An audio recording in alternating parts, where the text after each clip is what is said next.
Are the newer generation fighters better than the old gen? There's always a debate to be had that the newer generation fighters are better than the older ones because that's just how sports work. They do evolve with time. Whereas other people would argue that the fighters back then were better because they were actually there more so to fight, not necessarily to run and be a little point fighter.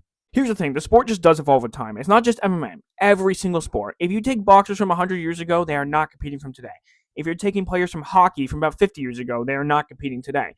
It's the exact same thing with every single sport. Sports evolve with time. If you go back and take a look at the fighters, even from like 15 years ago, a lot of those guys just did not have as good of footwork, as good striking defense. Their wrestling was not up to par. If you take a look at a lot of these guys, they had basic level jujitsu, like a decent enough ability to strike, but a lot of them were not super well rounded. A lot of them could not wrestle the way that a lot of these guys at the top can today. It's just not the same game anymore. You're not really able to just like be good at one thing and make it a long way. This is not the 1990s anymore. Like the only division that you can argue that there was a time where it was more skilled is potentially the heavyweight division because the heavyweight division is so lacking because people who are heavyweight size people generally do not go into MMA. They'd rather go into boxing where there is more money to be made. Whereas back in the day when you had guys like Cain Velasquez, you got guys like JDS, you had Stipe, you had Fabricio Verdum. The heavyweight division was very stacked way back in the day. Whereas nowadays it does seem to be a lot more shallow. But heavyweight's always going to be the exception to the rule.